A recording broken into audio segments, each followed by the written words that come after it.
Shavkar Ragmanovs' wife and 3-year-old son were involved in a serious car accident in Kazakhstan on Sunday. According to reports, the SUV they were traveling in overturned while driving through the Zambol region of Kazakhstan. 2 of the passengers' close family friends tragically passed away at the scene.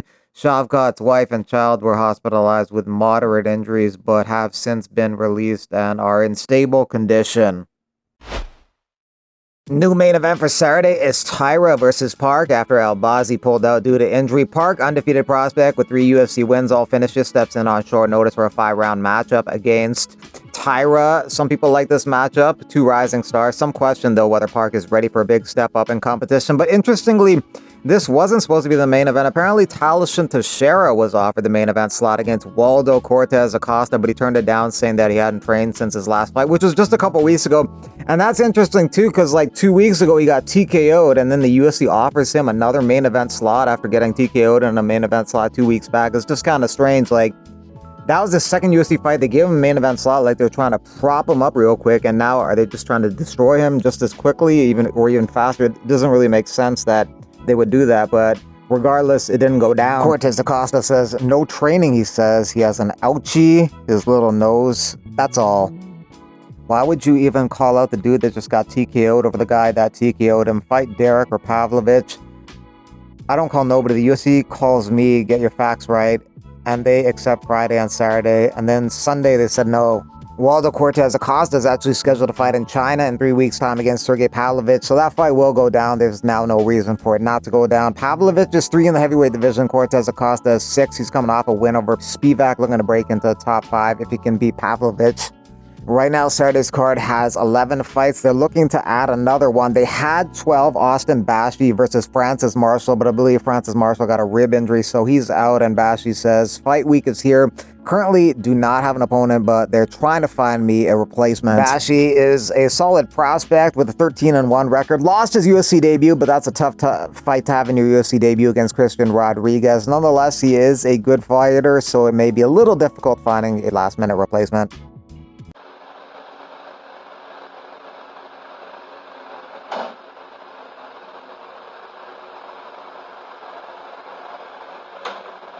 Kyle Bahayo says he'll be the backup for UFC 319 main event between DDP and Khamzat Chimaev August 16th in Chicago, Illinois. And Kyle is still scheduled to fight Omava September 6th at UFC Paris, but he has agreed to weigh in at 185 pounds and step in if either DDP or Khamzat pulls out last minute, which is always a concern because Khamzat's had health concerns over the years.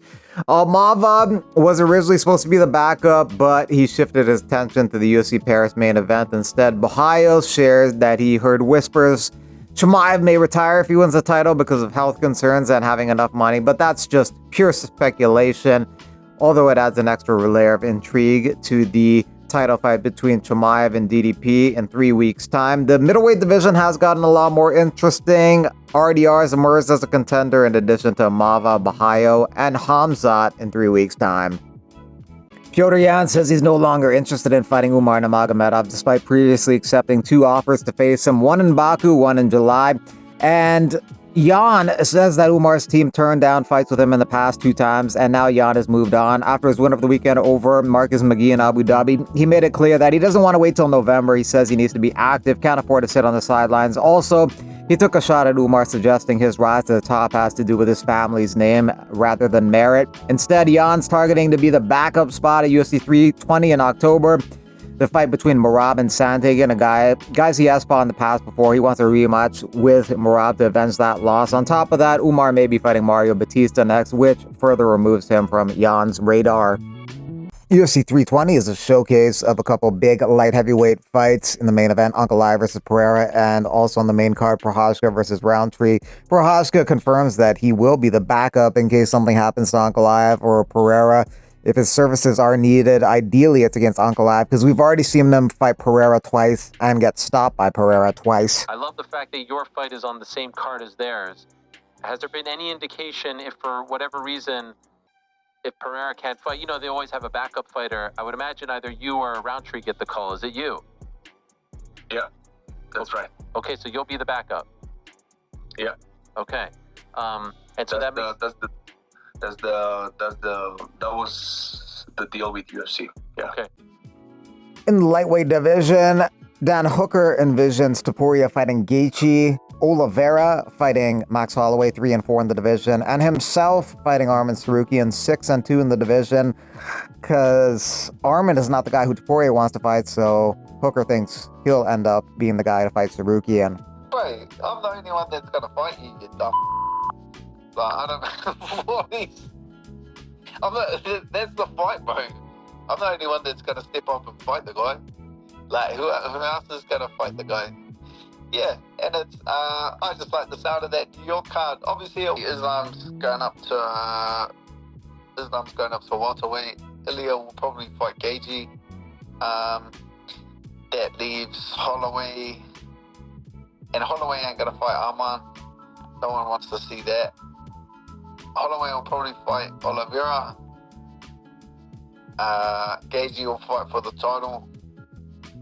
And then that leaves my man Arman.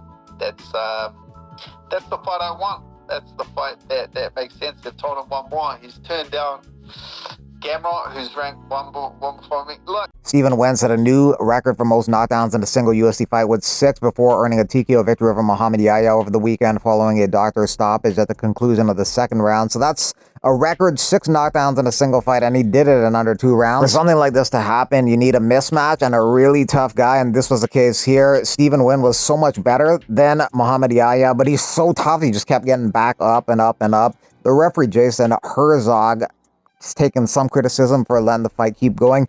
Maybe the corner should have stopped it too, but Stephen Nguyen doesn't necessarily think that Herzog, the ref, should get that much criticism. He was just doing his job, in his opinion. I think Jason is one of the very best referees in the game. I just think he had a really, really bad night at the office there, and I thought it was pretty hard to watch. Do you think that's unfair? You were in there. Do you think it was unfair? Do you think the criticism that he's received has been unfair? Yeah, you know, like, at the end of the day, like, I think he's just doing his job. As far as, like I said, like, when I was fighting Muhammad, like, he was still conscious as far as, like, having his guard up. He wasn't completely, like, laid out, holy cross style, like, you know, completely laid out. He was still conscious. I was punching him, but he was still there, like, and I think even after the eye injury, like, he was telling me, like, before I got my hand raised, he was like, you know, I still wanted to fight. I still wanted to go. So, you know, props to him for having that heart. I would like to give a birthday shout out to Josh. Hey, Josh, happy birthday, man. I heard that your ball's been so hot lately, and over the last few years, that your ball's been so damn hot that you even fired Bob, Kim, Maria, Nancy, Jill, and of course, Tawana ghetto ass. You had to fire her. But anyways, man, happy birthday, man, and wish you many more.